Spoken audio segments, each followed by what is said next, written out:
Hello once again.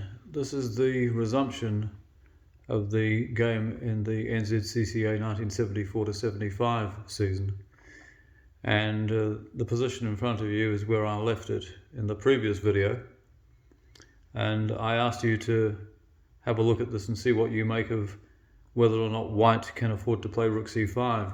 When you look at this position, what is to be noted are two things. First of all, that black is threatening white's pawn on c2, which is this one here, with the bishop and the rook. He's also threatening to bring this rook to c3 and attack this pawn. So it's very difficult indeed to see how those two threats could be parried other than by playing rook c5. So that is in fact what I played, rook c5.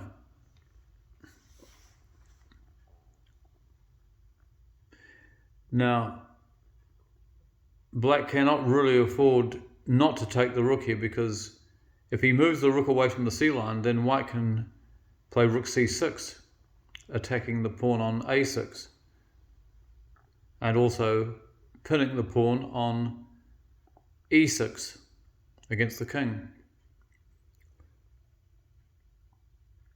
And so we would have a situation here where black would be tied to protecting that a pawn and possibly having to also watch over the e pawn. And bearing in mind that black's bishop is cut off at the moment.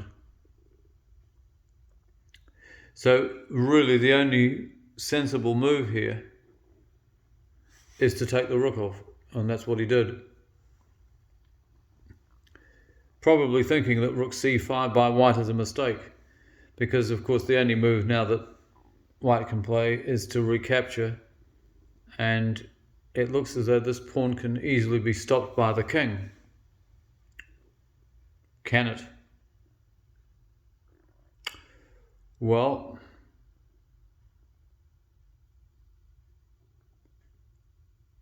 let's look at it. White has just played 33 BC, and it's a pass pawn. Can he make it count? What does black do here?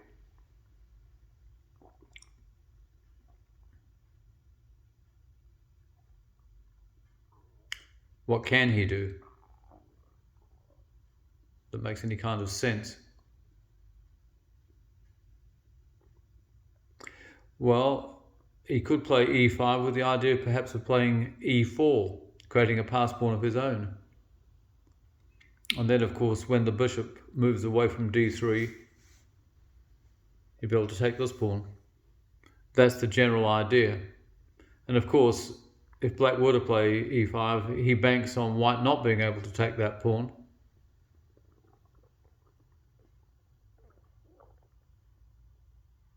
But can he?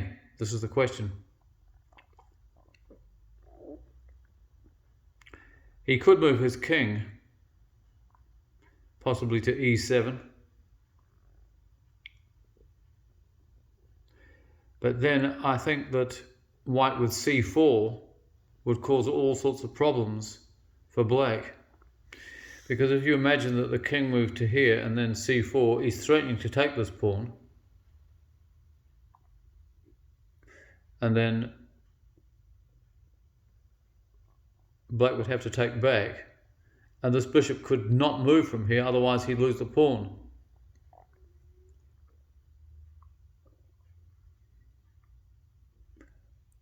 So that would be king e7, c4. If he took the pawn, the bishop would take back, and he'd be threatening this one, giving up this one.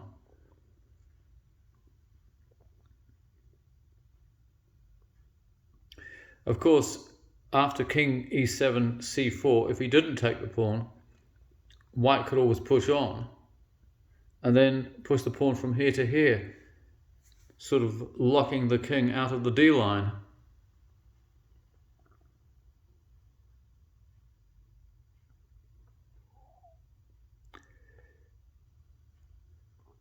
It's an interesting position.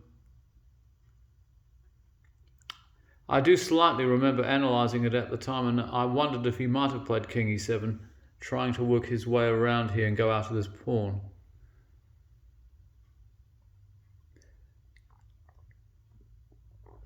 If he did play king e7, can white reach his c-pawn in time? And I think he can, because he can't go here, so he would have to go here. Then the king could come here. It would come like this, and then he could go here. And I think what we would have there is a winning position for white, if I'm not very much mistaken, because then he can't play e5 because of fe. And where's he going to move his king? No matter where he moves it, then it's going to be here. If he moved it to here, you could still come in here and threaten to go after these. I think that would be a losing position for black. That's probably why he didn't play king e7. So we're at 33 BC. He did in fact play e5, so he's eyeing over the possibility of playing e4, forcing this bishop to move, and then take this pawn.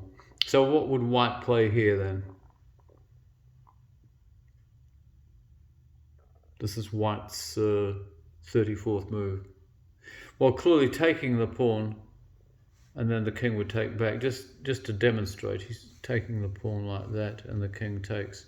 So what good does that do white? Well, that would make an absolute mockery of playing rook c5, because there's no way that white can hold on to this. To be sure, his bishop can't be driven away, but then black is no longer bothered about that. He'd just go after this pawn, and he couldn't save it. So that would be no good. So taking the pawn is not the answer. So if he doesn't take the pawn, how does he stop e4? And hitting the bishop. Can you see the reply here? White's 34th move. I'll give you another few seconds to have a look at it. The clue I'll give you is that you don't need to bother about e4. That's not a problem. Now, why isn't it a problem? Moving the king wouldn't do any good, because he'd still play e4.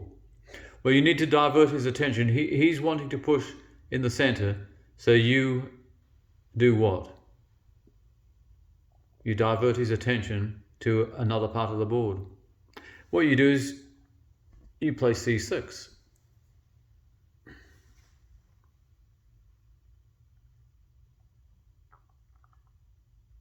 That's what you do.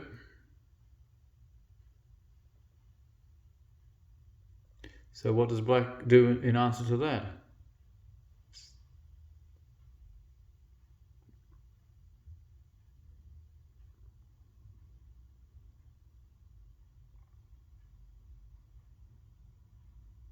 It's clearly threatening to go here, isn't it? So the obvious move is a king move.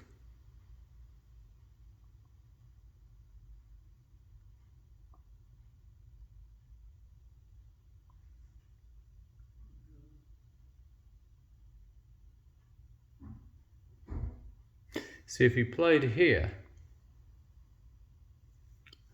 what would the reply be by white? Well, of course, you can take this pawn, and then when black takes back, you could take this pawn, you'd have two pass pawns. So that would probably be a winning position, but I think so would this, because, of course, if black takes here, you queen the pawn, and even if he then marches to here, you can stop him by bringing your queen back to here, and that would be a winning game. And if he played bishop to here, then you can take this pawn off, covering the square. Or you can take here first, threatening to take there. So I don't really think that b4 is the answer. So it must be a king move. he has to momentarily leave his bishop blocked in.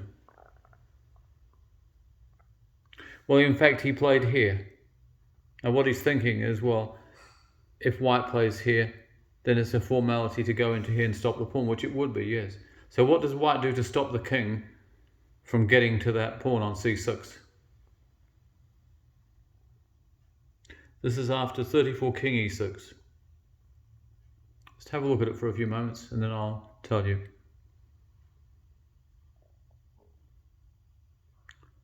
Okay, well what he does, now he takes the pawn fe, which of course stops e4, which wouldn't have made any sense because it just have marched on and it couldn't be stopped. And note here that this pawn stops the king from going to d7, and this pawn stops the king from going to d6. So he's stopped, and white has won a pawn. At the moment, as a pawn ahead, this bishop is locked in. So what does black do in answer to that?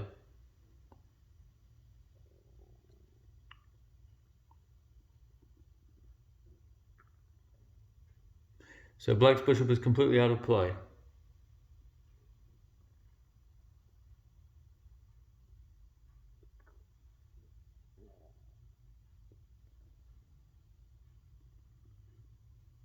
That's after f takes e.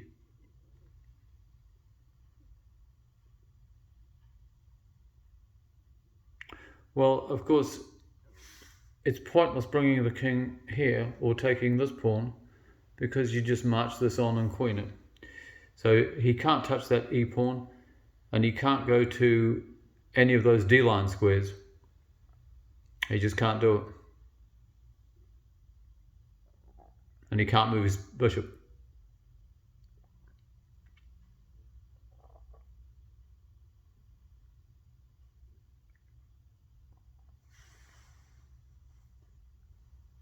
And we've been through the b4 scenario before. Probably the best bet would be to take here and then take this one. So you'd be left with 4 pawns against 3 and 2 pass pawns and 2 connected pass pawns at that, as a result of playing b4 and ab. Well, what he played is king e7 because he's trying to work his way around and stop the c pawn, which is probably what you would expect. So how would white reply to that? Well, he replies in kind. He wants to bring his king up to support that e pawn.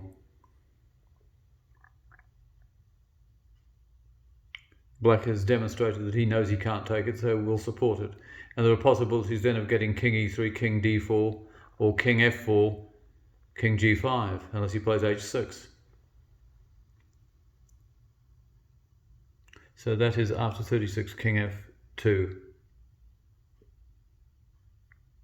What would happen if he played king d8?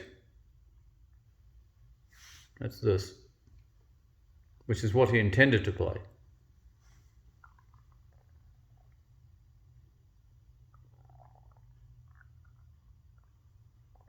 So how does white respond to that? How does he stop king c7? Just king to there. Well, he has a rather neat move there, which is this, e6. And then if he goes here, you go here. And he can't stop the e pawn from queening. Alternatively, if he goes back, you go here. And he can't stop the c pawn from queening. Good one, isn't it? So what does he do after 37 e6?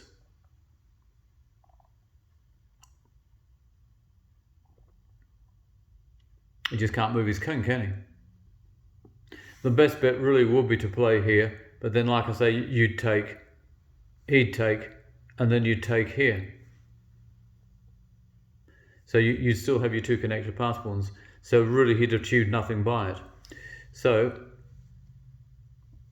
he doesn't play king to d8, which is probably what he intended to play, but after analysing it, this is the good thing about correspondence, you do have more time, and so although you can think that you have it right, you can soon discover the next time you get a move through the post, that you don't have it quite right, and he didn't. So what does he play? Well, he played a5. And the idea of this, of course, eventually is to push b4, and it's protected.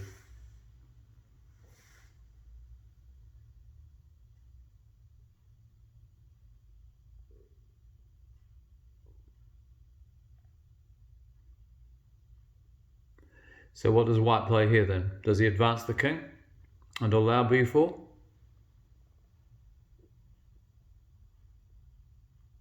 Well, it is a bit of a nuisance, this pawn here, because this bishop is tied to protecting it. So the easiest way is to remove the need to protect it and effectively to have double protection on b4. Yes, it does allow the bishop to get out, but if the bishop should move, then this pawn falls and it supports that one. And these pawns are on dark squares, so there's no problem. So c3 is the move.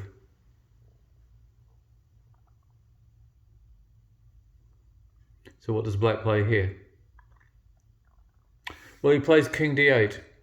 He's not going to achieve anything by it, but he plays it anyway. And so, as stated in the previous piece of analysis, you now play e6. And he cannot move that king either to c7 or e7 without one of those pawns queening. So that is after 38 e6. So what does black do here? He can't move his king. If he does, he loses on the spot.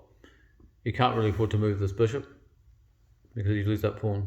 If he moves b4, which is an interesting move, because although it's double protected, he is then unmasking an attack on this. This analysis will come up very shortly, because he does in the end play this, but not just at the moment. But it doesn't make any difference exactly when he plays it. But when he does play it, I'll show you what happened in the game. And that's what would have happened had he played it on that move. In fact, what he did is he played here. I think what he's trying to do here is to eliminate the possibility of the king getting to g5. But I wasn't really too concerned about that. Although he couldn't have known that.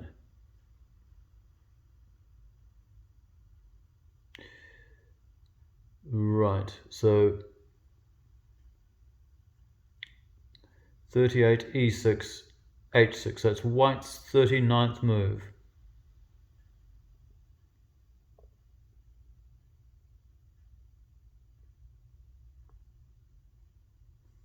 So what would you play here as white? Well, I played this move, g3.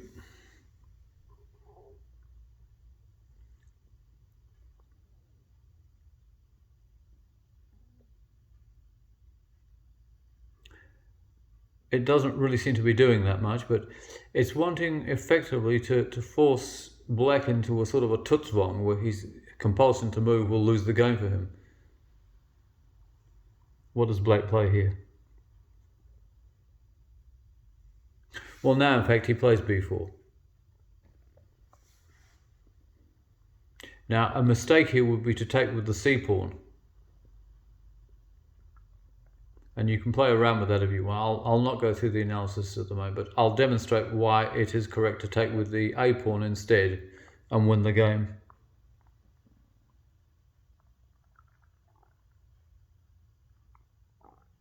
So I took the pawn here, which is AB.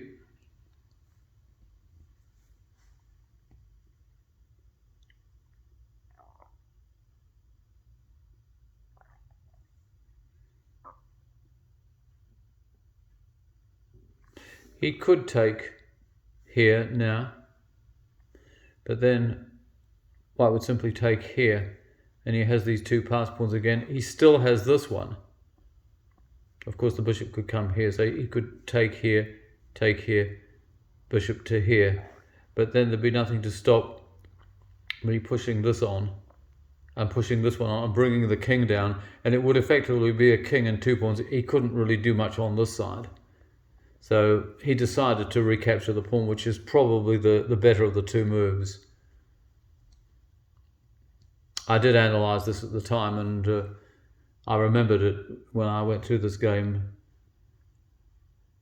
today, and it does work for white equally as well if he plays bishop takes c6. So he played AB. So what does white play here then? Well, he takes it back. CB. Now, black is really left with no option here but to take the c-pawn, otherwise white would advance and stop him. So he really does have no alternative but to play bishop takes c6, and this will demonstrate what would have happened really if he'd played bishop c6 on the earlier move. So that is after 41 bishop c6. So what does white play here?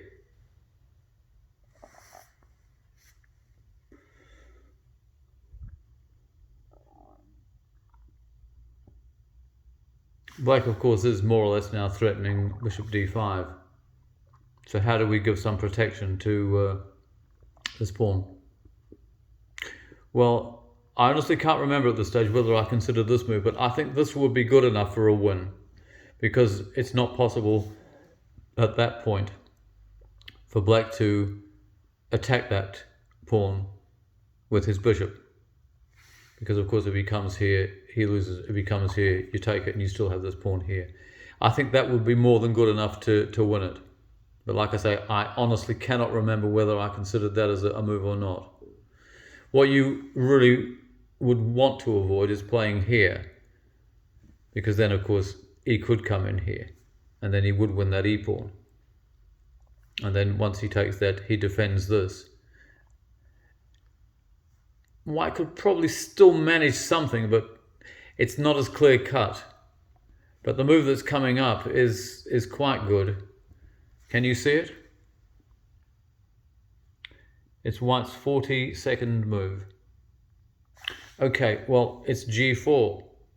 He's moved his pawn to g3, now it goes to g4. And what is the point of this? Well, the point is, if black doesn't take it, say he plays here, well then white can take the pawn, covering that pawn. The pawn would take back and then the bishop would take it. So, alternatively, of course, he could go here, but that would then enable that one to be taken, and then the king could easily take this, although losing this, but he'd still have a preponderance of pawns. So that wouldn't work. So what does black do here then after g4?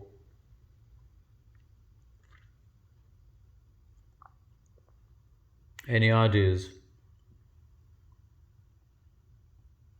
See, with g4, white is effectively taking advantage of the fact that with black having played h6, when he moves this, he has no defense of this pawn any longer. In my opinion, h6 has proven to be a bit of a mistake there. Although it must be said that even if the pawn were still on h7,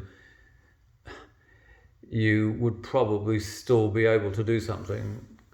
What with king g3 maybe. I think if the pawn were still on h7, then bishop c4 rather than g4 would have been the correct move. But since the pawn is on h6, I think g4 may well be slightly better than bishop c4. So what I'm as good as saying here, I've seen bishop c4 now, but I'm inclined to think that my move all those years ago, g4, is superior to it. Now that's interesting. But don't forget, this is a correspondence game, unlike over the board. So I had, the time control was 10 moves in 30 days. So you effectively had 3 days. That doesn't include the transit time. It's the time that you have the score sheet or the postcard in your possession. And it can be confirmed with the stamp mark with the date on it. It's very rare that people lose on time in correspondence, although it has happened. I never have, but some have. So to reiterate, we are at 42g4.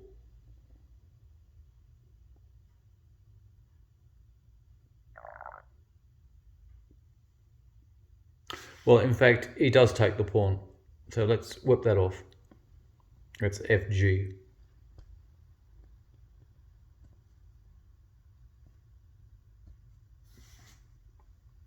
So how does white play it here?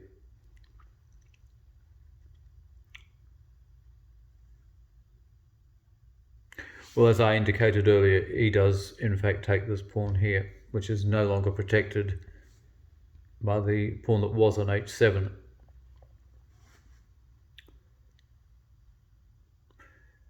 So two of white's pawns are on dark squares, no problem. King g3 is looming. What does black do here? What is white's immediate threat? Well, the immediate threat, of course, is to go to g3 with the king g3. It's useless playing here because white would just whip the pawn off. So h5 is not a defense of that pawn. So what does black do? He does want to come to the defense of this pawn. Otherwise, it's going to be all over on the king side as well as probably all over on the queen side. And he's not out the woods yet with regard to this pawn.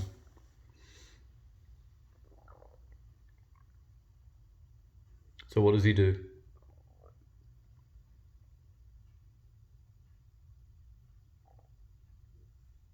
Well, he plays the king here to stop the pawn. So how does white respond to that? He doesn't really want to lose it for nothing. So how does he protect it? He could move the bishop here. The problem then, though, is that this would be a possibility because the bishop is no longer on the h5, e8 diagonal. So just have a look at that for a moment.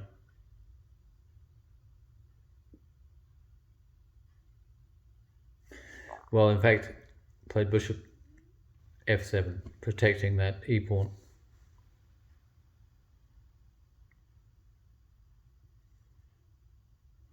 And now, should he play bishop d5, you can play king g3. And of course, he can take back, takes. And then, if he goes after this one, you win on that side. So that will be a loss. So what does black do there then?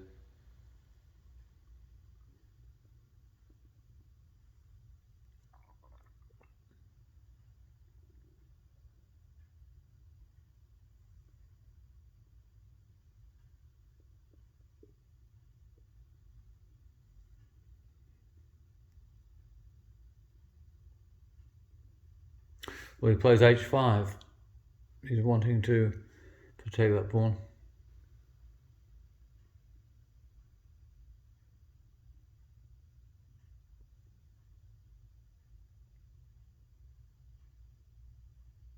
Is that a good move?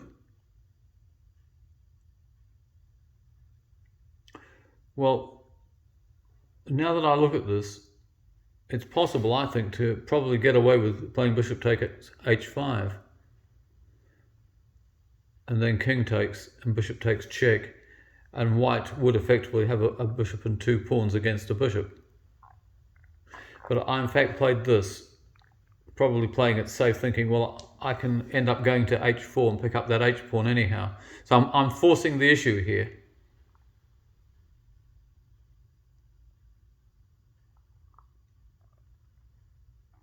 So what does black do here? Clearly, if he plays bishop d6, then it's king h4, and he can't protect this from the king. He can exchange here, but then white wraps it up on the king side, and he still has this. So it's an automatic win. So that's the position after 45, king g3.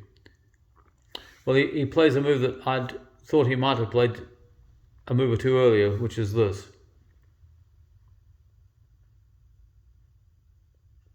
The idea being, of course, that if white were to play king h4 and then eventually go after this, he can advance this with a discovered check, and then by taking the pawn or pushing it, he queens it. So how does white respond to that 45 bishop f3? Well, he doesn't play king h5, does he? This is the point. And I noticed here that we have an opportunity of simplifying for virtually the final time and getting rid of that, what is proving now to be a bit of a nuisance bishop. It was locked in for so long, and now it's running a bit. So any ideas what white should play there on his 46th move?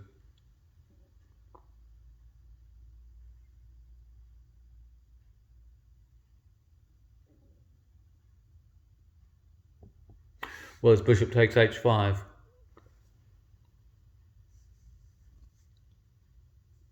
He's not falling into the trap. He's giving up that e-pawn. So for anyone who thought that it might end up as a queen, no, it didn't.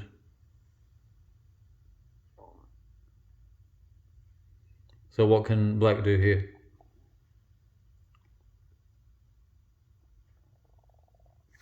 He can't save this. He recognizes that, so he might as well have something. So he plays king e6.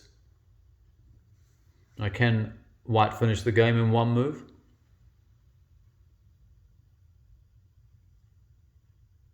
What would white play here?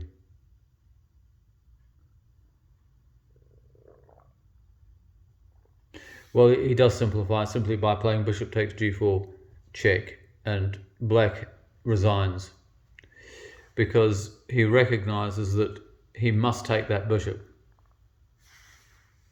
Otherwise he's losing his own for nothing. So he takes the bishop and the king takes back. And then how does black stop one of those pawns from queening? There was just no defense to it. So that was a most satisfying game. And I do hope that you've enjoyed that. And I have no immediate plans to put anything else on in relation to chess. But who knows, something may come along, and if it does, I'll share it with you. But I did, after winning this, I was promoted to TT2, and after 6 months, I had to abandon the games that I had yet to complete because of impending college studies. So it prevented me from finishing the tournament. But what I can tell you is that I had 3 points out of 4 at that stage. I had 2 wins and 2 draws. The win with white was against one of the high-ranking players in TT2, and it was a Queen's Gambit accepted. The win with black was against another high-ranking player. It was an Alekhines defence, and it went totally out of the Batsford book variation, and yet I had no trouble winning it. I don't have the scores of any of those games. In fact, I've lost virtually all the scores of my games in a house move some years ago, and it was a most unfortunate incident, but I did have equal positions in virtually all the other games. In one game I might have had a slight disadvantage, but I feel that if I'd been able to have completed them, I would have had a high place and probably been promoted to the reserve. But when I came to the UK, I started playing in the British Correspondence Chess Society, which was the BCCS, and I was involved in the continuous tournament on a regular basis, and I was awarded the title in 1977 and 1978 Player of the Year in both of those years. And so I think my earlier correspondence learning in New Zealand, it stood me in very good stead. And believe it or not, at that stage I still had not played over the board. The first time that I played over the board was in 1981 for Jersey against Guernsey, board 3 in an inter-insular match. And I don't have the score of that one either. But anyway, like I say, I have enjoyed all of this, and good luck to you in your chess pursuits, and all the very best in anything else that you may do. And bye-bye for now.